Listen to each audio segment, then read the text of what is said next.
Hello everyone, this is Series Trivia and welcome back to episode 2 of our new Let's Talk Lore 8 Princes series. Last episode, we talked about the rise of the Sima clan and the founding of the Jin dynasty. Our discussions center around Sima Yan, who was the first emperor of Jin. This episode, we'll shift our focus to his son, the crown prince Sima Zhong, whose inability to rule was the root cause of the 8 princes civil war. Now, who is this incapable prince, Sima Zhong? If we look at the family tree here, Sima Zhong was the middle son to Sima Yan and his wife, Yang Yan. His older brother, Sima Gui, died at the age of 2, thus making him Sima Yan's eldest son. After Sima Yan became emperor in the year 265, he was faced with the dilemma of naming an heir to the throne, and this decision will ultimately doom the Jin dynasty. Given that Sima Zhong was Sima Yan's eldest son, it seems natural to name him the crown prince. But there was one major complication to this. Sima Zhong was mentally retarded. Now, when we're saying that he was mentally retarded, we're not saying that he was Hodor, but he was probably on par with Robin of the Vale.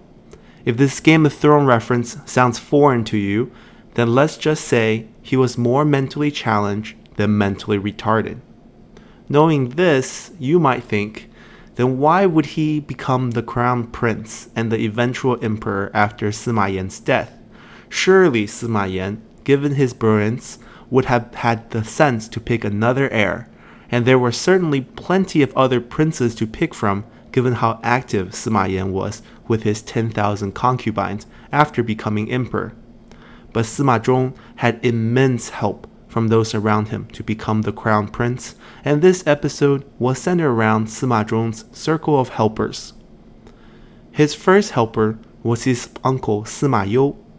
If you watched episode 1, then you will remember that Sima Yu was actually Sima Yan's younger brother from the same mother, and that he was eventually passed over to their uncle Sima Shi, who was without a son and needed to adopt one as an heir.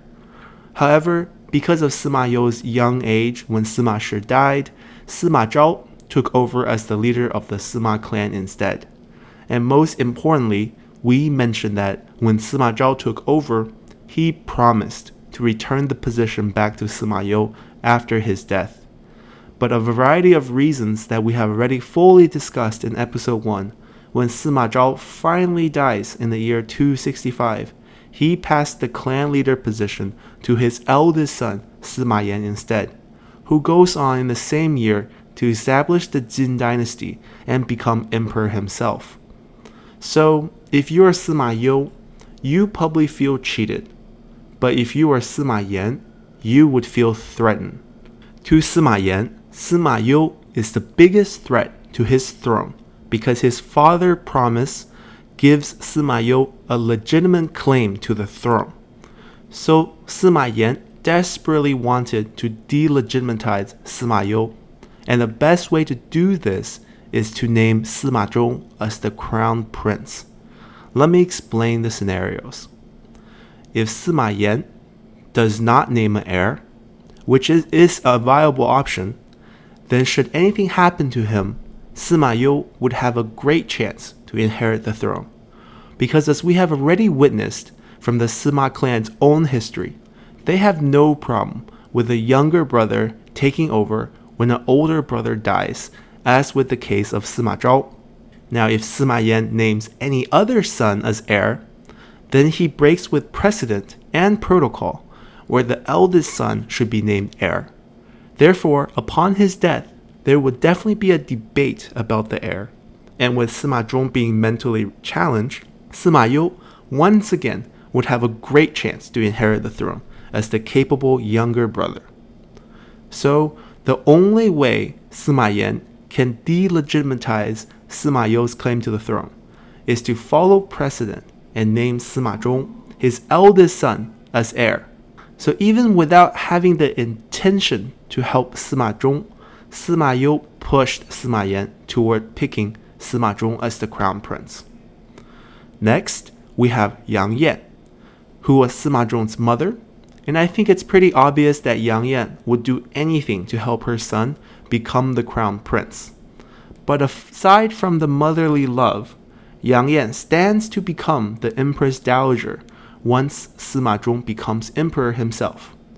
This position would allow her to maintain her influence and lifestyle in the court. If another prince would become emperor, then his mother would instead become the Empress Dowager, and Yang Yan, who is currently the empress, would instead fall in rank and become just another woman among the 10,000 in the court.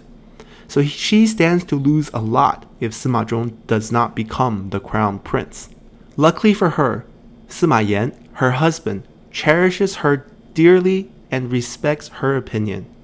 We know this because of how the history books describe her. Firstly, Yang Yan comes from a powerful clan in the Han Dynasty. The Yang clan was known for being 四世三公, meaning that they had 4 consecutive generations where someone in the family held a prime minister position.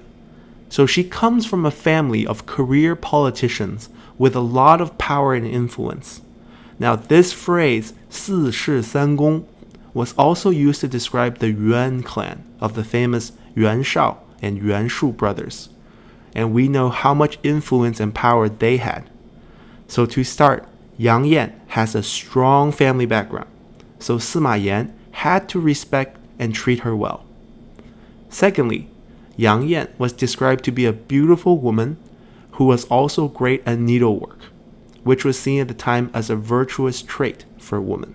So in another word, Yang Yan, as a person herself, was very attractive as a mate during that time.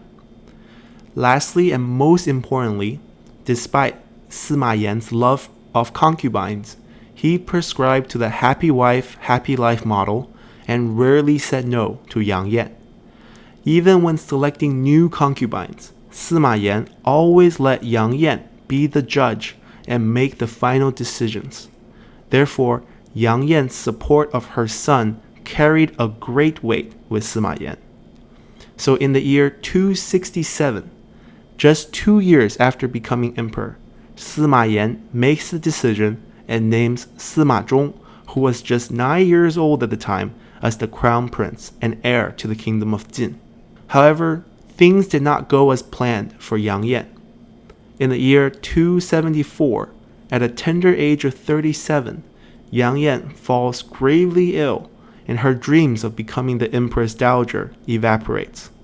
What was more concerning for her is that Sima Yan had taken a particular liking to one of his concubines at the time, named Lady Hu. Yang Yan worried that with her passing, Sima Yan would name Lady Hu as the new empress, and that Lady Hu would then push for her son to replace the mentally challenged Sima Zhong as the crown prince.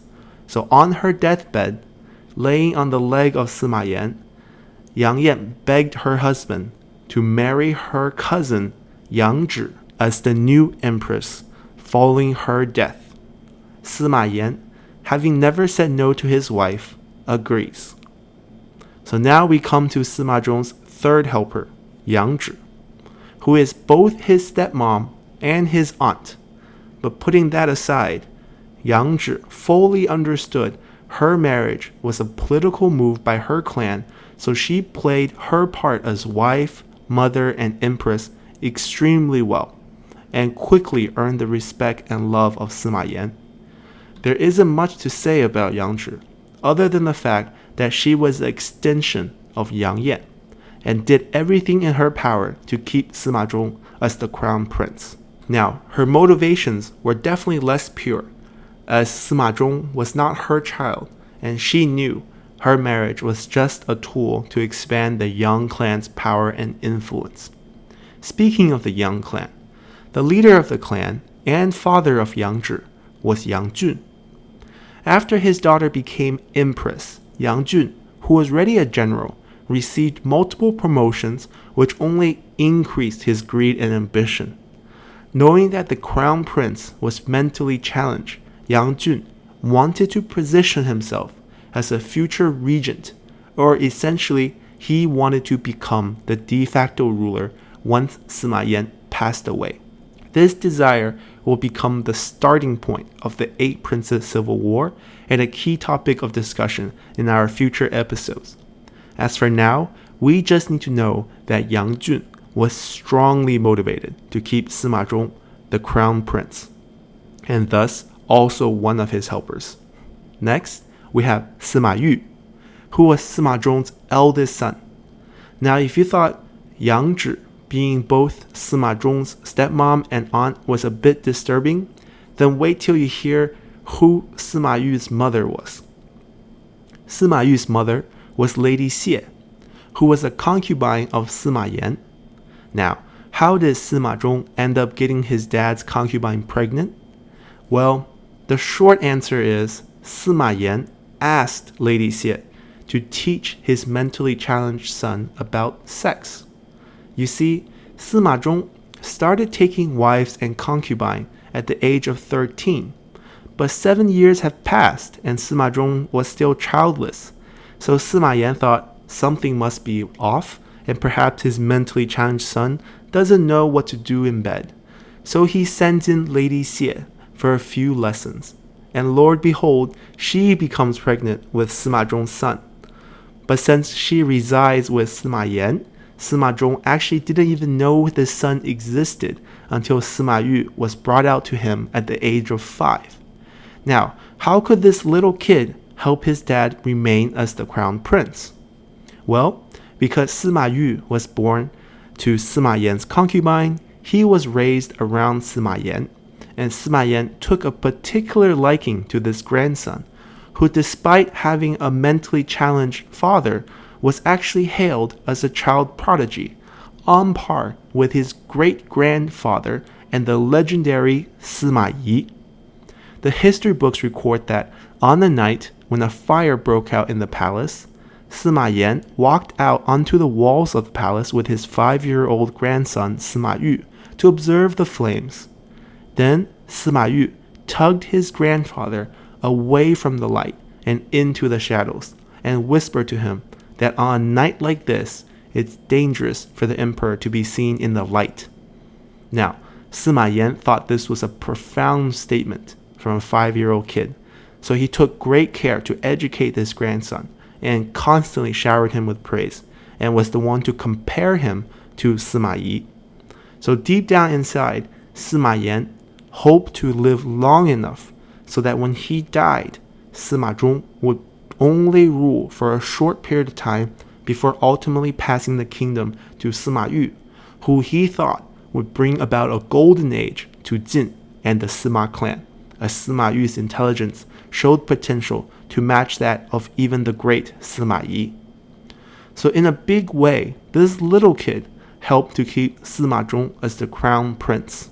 Finally, we arrive at Sima Zhong's wife, Jia Nanfeng, who will become Empress Jia and is the main antagonist of the Eight Princes Civil War. We can see her here in the Total War 3 Kingdom 8 Princes DLC poster in the middle, dominating over the 8 princes.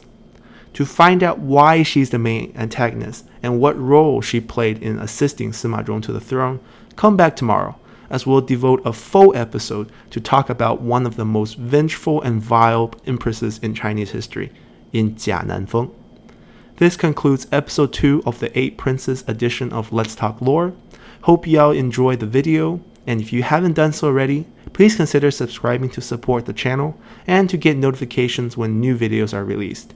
Thank you again for watching, and see you next time. Bye!